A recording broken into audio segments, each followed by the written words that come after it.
Assalamualaikum warahmatullahi wabarakatuh. Baik adik-adik, kita melanjutkan pada materi kita kedua, yaitu mengenai manajemen penanggulangan bencana. Baik, selanjutnya kita masuk pada slide tahapan di dalam manajemen penanggulangan bencana. Yang pertama ialah pra-bencana. Sebelum bencana itu terjadi, maka apa kegiatan atau aktivitas yang bisa kita lakukan di dalam bencana?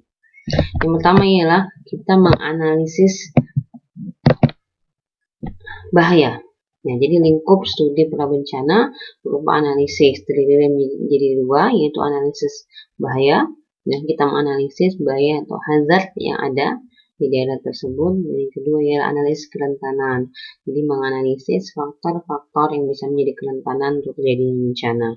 Apa saja? Jadi analisis bahaya, apa yang bisa dianalisis? Karakteristik dari kondisi di daerah tersebut yang kemudian bisa menimbulkan bahaya, ya. Kemudian frekuensi, ya, potensi bahaya, ya, pada riwayat terjadinya bencana pada masa sebelumnya, kemudian prediksi kejadian di masa depan. Ya, sebagai contoh, ketika daerah tersebut memang rawan untuk terjadi bencana gempa, ya, maka dianalisis ya distribusinya, frekuensi terjadinya gempa, potensi bahaya, ya, potensi gempa itu terjadi. Ya. Selanjutnya apa? Menganalisis kerentanan. Ya. Yang dianalisis siapa? Salah satunya ialah populasi.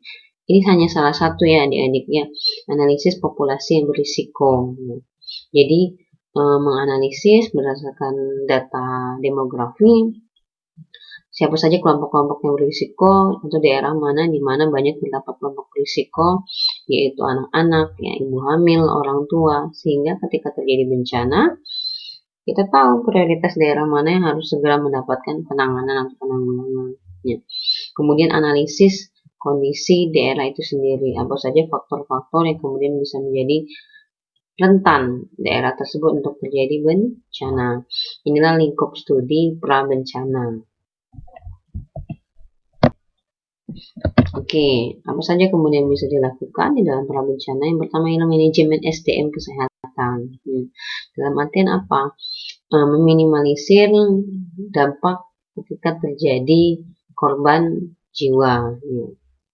Maka yang perlu disediakan ialah sumber daya manusia di bidang kesehatan, menginventarisasi tenaga, berapa jumlah tenaga dokter di daerah tersebut, seperti itu. Sebagai contoh, ketika daerah tersebut rawan terjadi bencana gempa, maka dampak kesehatan apa yang kemungkinan muncul? Ya, misalnya ialah patah tulang. Ya. Maka tenaga kesehatan atau dokter secara khusus tentang ortopedi itu didata berapa jumlahnya. Ya, ketika di daerah tersebut banyak kelompok berisiko yaitu ibu hamil, maka berapa jumlah dokter kandungan ataupun bidan yang ada di daerah tersebut. Selanjutnya apa? Menyusun standar ketenagaan, kemudian menyusun regulasi, kemudian membentuk tim reaksi cepat, dari membentuk relawan-relawan atau tim-tim khusus di bidang kesehatan, dan termasuk memberikan pelatihan-pelatihan ketika bencana itu diperkirakan nantinya terjadi. Oke, selanjutnya ialah apa yang bisa kita lakukan pada saat atau beberapa saat pasca terjadinya bencana. Yang pertama tentunya kebutuhan logistik, kebutuhan cepat yang dibutuhkan oleh warga yang terdampak dari terjadinya bencana. Ya, harus secara spesifik, seharusnya dilihat terlebih dahulu dari jenis bencana itu. Kenapa? Karena nanti kebutuhan logistik akan terbagi menjadi dua, kebutuhan logistik yang sifatnya umum, jadi apapun bencana yang terjadi, inilah kebutuhan logistik yang umumnya akan dibutuhkan. Dan kebutuhan logistik yang bersifat spesifik tergantung dari bencana itu sendiri. Apa saja kebutuhan yang secara umum dibutuhkan mereka yang berdampak dari terjadinya bencana? Ya, diantaranya sebagai contoh, ya, personal kit, ya, untuk menjaga higien sanitasi seperti sabun, ya, dan kebutuhan-kebutuhan yang sifatnya personal. Ya. Misalnya kalau untuk wanita secara khusus pembalut seperti itu, sendal jepit, ya, pakaian, ya. Kemudian apalagi obat-obatan. obat-obatan yang sifatnya umum, vitamin misalnya ya, kemudian MPASI ya, kebutuhan makanan itu sifatnya umum ya, khususnya kebutuhan-kebutuhan yang sifatnya primer ya, yaitu makanan dan pakaian. Maka ini harus secara cepat diberikan kebutuhan logistiknya. Namun dalam kondisi saat bencana beberapa atau fase respon beberapa saat terjadinya bencana, sebenarnya yang paling dibutuhkan terutama ialah obat-obatan yang sifatnya umum. Kemudian ialah kebutuhan yang sifatnya spesifik. Yang sebagai contoh, ketika gempa bumi, ya kebutuhan apa yang sifatnya spesifik? Kebutuhan plat dan and screw itu kebutuhan untuk mereka korban yang mengalami patah tulang. Kemudian dokter ortopedi ketika bencananya ialah kebakaran hutan atau secara spesifik ialah kabut asap, apa kebutuhan sifatnya khusus ialah kebutuhan masker ya. Dan ini kebutuhan logistik yang sifatnya fase respon ini seharusnya dari awal sudah bisa dianalisis, sudah bisa diinventaris ialah pada fase prabencana. Dalam artian apa? Ketika terjadi bencana kemudian masuk pada fase respon ya, tim penanggulangan bencana sudah menyediakan kebutuhan logistik ataupun sudah mengetahui dari mana kebutuhan logistik itu akan disuplai. Seperti itu. Jadi tim tidak baru mencari. Kenapa? Karena ini di fase respon. Ya, kebutuhan cepat pasca terjadinya bencana. Ya, fase respon disebut sebagai dalam kondisi keadaan darurat. Apa yang dimaksud dengan keadaan darurat? Ialah kondisi ya di mana individu atau masyarakat itu terancam, yang apabila tidak dilakukan tindakan secara tepat dan segera, ya tindakannya harus tepat dan dilakukan dengan sesegera mungkin, ya sekaligus menuntut tanggapan dan cara penanganan yang luar biasa. Dalam artian apa? Di luar prosedur rutin atau standar selama ini. Inilah keadaan yang dikatakan dengan keadaan darurat. Ya. Maka apa yang kemudian perlu dilakukan secara umum ya dalam kegiatan tanggap darurat? Yang pertama ya manajemen dan koordinasi. Ini penting sekali ya adik-adiknya. Jadi bagaimana tim penanggulangan bencana atau tim reaksi cepat memiliki koordinasi yang baik ya. Mengenai sebagai contoh lokasi atau daerah di mana banyak terdapat kelompok berisiko. Kemudian mengenai kebutuhan logistik yang paling dibutuhkan di fase respon. Ya. Kemudian untuk koordinasi dalam mengevakuasi korban. Ya, ini poin-poin yang penting dalam kegiatan tanggap darurat. Kemudian perlindungan, pendataan. Ya, pendataan jumlah korban yang meninggal. Ya. Jumlah korban yang luka, jumlah korban yang selamat, ya. Kemudian tanggap darurat dalam pangan dan nutrisi. Jadi pangan dan nutrisi yang paling makanan atau pangan yang paling dibutuhkan dalam kegiatan dalam fase tanggap darurat. Kemudian logistik dan transportasi untuk pengamanan korban, ya, untuk evakuasi, untuk transportasi logistik. Kemudian penampungan sementara.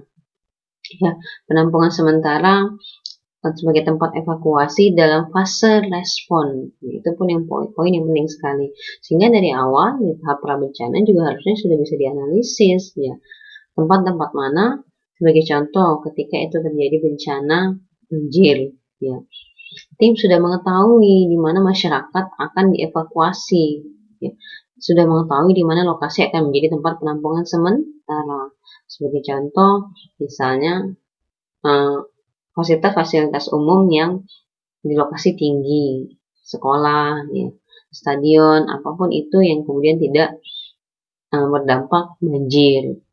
Kemudian apalagi air bersih, ya, ini termasuk poin penting dalam kegiatan tanggap darurat. Kebutuhan air bersih itu yang akan didapatkan dari mana?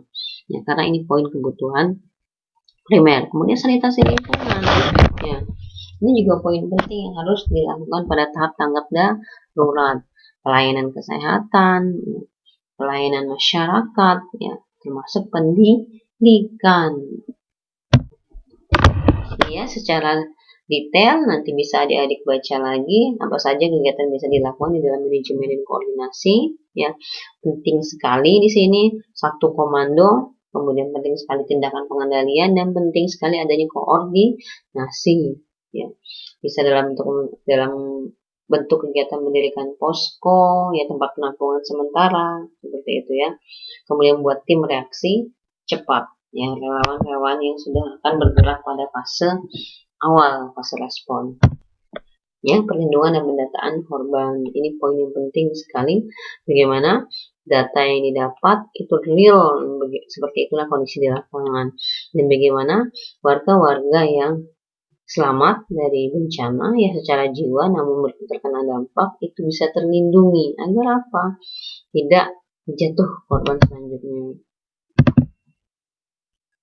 Ya, ini kegiatan yang bisa dilakukan, mengevakuasi korban yang masih hidup dan meninggal, yang memberikan pertolongan, perlindungan untuk korban yang selamat, sehingga pada fase respon ini sebagai contoh penting sekali kebutuhan logistik khususnya obatan, kemudian tempat penampungan sementara, ya ini poin yang penting. Selanjutnya pangan yang secara cepat bisa disediakan pada fase respon. Ya, memang pada fase respon ini mau tidak mau makanan siap santap menjadi pilihan yang paling tepat. Kenapa?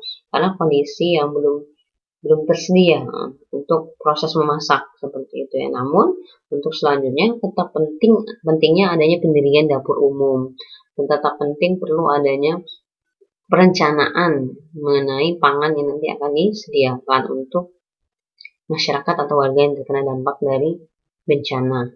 Ya, ini yang perlu disediakan. Ya, termasuk jenis pangan disesuaikan dengan makanan pokok setempat.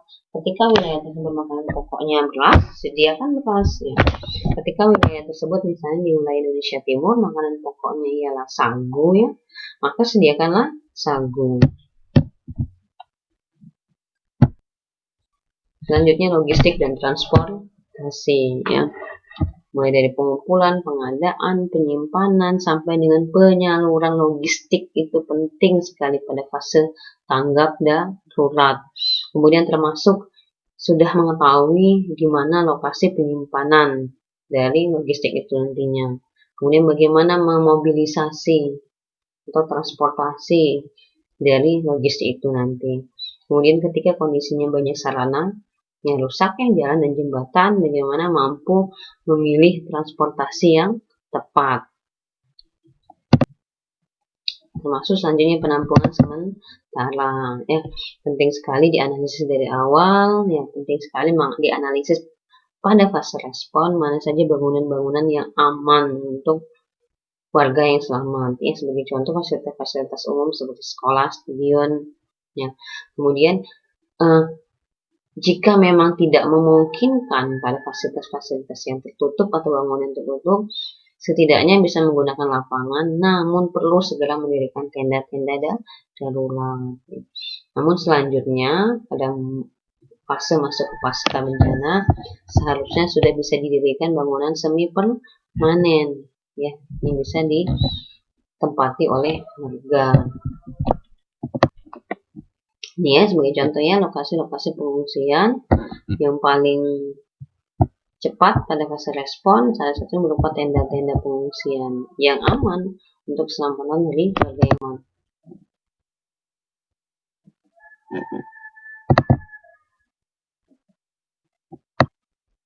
Oke ya, selanjutnya ialah air bersih menjadi salah satu kebutuhan penting.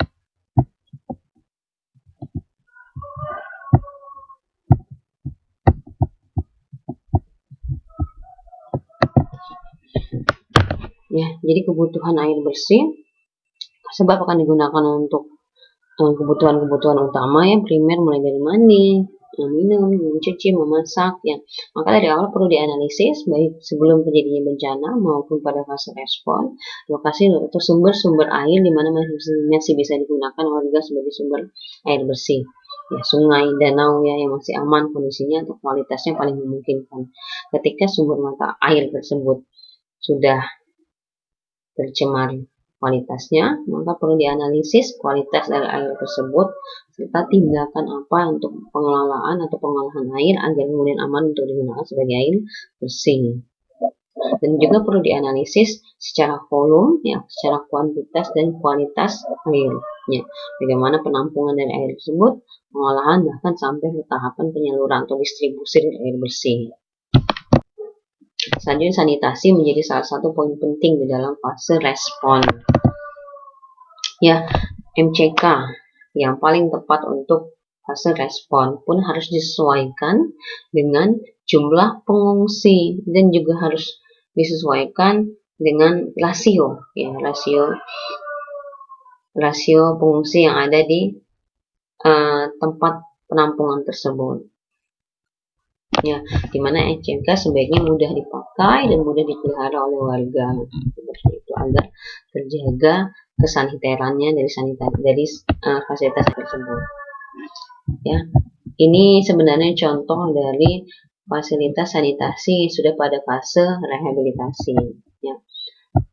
Tapi secara cepat pada fase respon, adik-adik atau tim reaksi cepat bisa menggunakan jamban saluran, yaitu berupa tanah yang digali berbentuk seperti parit. Namun dengan syarat harus ada sekat, harus ada tutup meskipun itu semi permanen ya, dan setelah buang air saluran tersebut harus ditimbun kembali dengan tanah. Selanjutnya kesehatan dan nutrisi, ini penting sekali, tenaga medis, peralatan kesehatan, dan obat-obatan. Dan ini bisa bekerjasama dengan dinas kesehatan, yang termasuk pelayanan masyarakat, media, informasi, komunikasi, bagaimana peran LSM ini akan sangat dibutuhkan di dalam, ya, termasuk pendidikan, bagaimana menjaga agar masyarakat, khususnya anak-anak, tetap mendapatkan pendidikan sesuai dengan usianya masing-masing, karena ini menjadi salah satu kebutuhan, dan medianya pun caranya akan bisa sangat disesuaikan dengan kebutuhan anak-anak itu sendiri. Misalnya pendidikan melalui media bernyanyi, ya, menari, ya, dan ketika itu sekaligus sebagai bentuk trauma healing. Trauma healing untuk menghilangkan trauma pada anak-anak, dan ini tidak semata-mata menjadi tugas guru ya, termasuk kita di sini sebagai seorang kesehatan masyarakat, seorang kesehatan lingkungan, ya, menjadi poin yang juga harus diperhatikan pada fase respon hingga nanti pada fase pasca bencana. Ya, bagaimana proses mengajar itu harus tetap berjalan, bisa mencari lokasi-lokasi atau bangunan-bangunan yang paling memungkinkan, termasuk distribusi keperluan untuk kegiatan pendidikan, mulai dari perlu pelajaran misalnya.